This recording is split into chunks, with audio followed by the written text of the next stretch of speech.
আমাদের দারুস সালাম জোনের admin inspector মাহবুবের মাধ্যমে জানতে পারি যে এই যে আসিয়া এন্টারপ্রাইজ, যে এই আসিয়া এন্টারপ্রাইজের একটি ট্রাক হোমরা হয়ে গতকাল রওনা করে মানিকগঞ্জ হয়ে আসতেছিল ঢাকার উদ্দেশ্যে।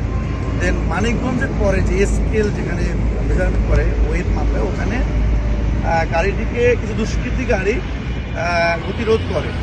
গতিরোধ করে ড্রাইভার এবং হেল্পারকে বেঁধে ফেলে, বেঁধে পাশে একটি বিলে এদের ফেলে দেয় এবং পরবর্তীতে ওই গাড়িটিকে তারা নিয়ে আমাদের গাবতলী হয়ে আমিনবাজার হয়ে গাবতলী দিয়ে প্রথমে নবোদয় হাউজিংয়ে, মোহাম্মদপুর নবোদয় হাউজিংয়ে গাড়িটিকে কিছুক্ষণ রাখে। পরবর্তীতে রায়েরবাজার বৌদ্ধভূমি এই জায়গাটিতে গাড়িটি এসে রেখে চলে যায়। আমরা সকালবেলা খবর পেয়ে প্রথমে জানতে পারি যে গাড়িটি নবোদয় আছে। আমরা নবোদয়ে গিয়ে প্রতিটি অলি গলি প্রতিটা জায়গায় আমরা অনেক কিছু খোঁজাখুঁজি পরেও না পেয়ে পরবর্তীতে জানতে পারি যে একটি গাড়ি এই বৌদ্ধভূমির গেটে একটি 4 বগি এরকম ট্রাক আছে। তো আমরা ওখান থেকে আবার এখানে আসি, বৌদ্ধভূমির এখানে আসি, এই যে গাড়িটি এখানে শনাক্ত করতে পারি। তো আমরা এই শনাক্ত করার ফাঁকে আমাদের এই যে সংশ্লিষ্ট যে থানা মোহাম্মদপুর থানা, আমরা কন্ট্রোল রুমের মাধ্যমে মোহাম্মদপুর থানাকে অবগত করি।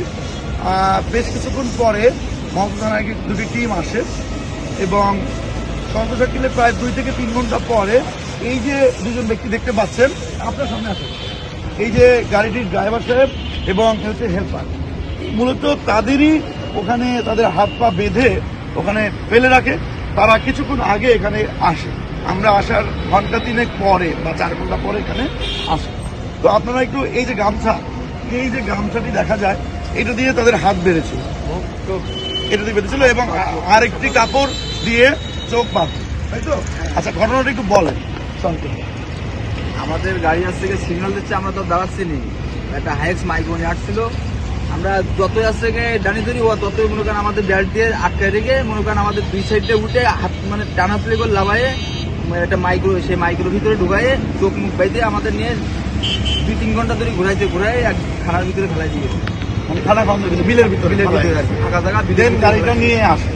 আমরা পরবর্তীতে এসে আবার এই যে ড্রাইভার সাহেব আসার আগেই যে এই যে বদ্ধভূমির যে কন্ট্রোল রুম, এই কন্ট্রোল রুমে যে সিসিটিভি এটা চেক করে দেখতে পাই যে 4 জন দুষ্কৃতিকারীর সন্দেহভাজন এরা গাড়িটি এখানে রেখে চলে যায় এবং আমি পরবর্তীতে ড্রাইভার এবং হেল্পারদের ওই চেহারা দেখাই, কিছুটা তারা একজনকে মার্ক করতে পারে, তাই তো?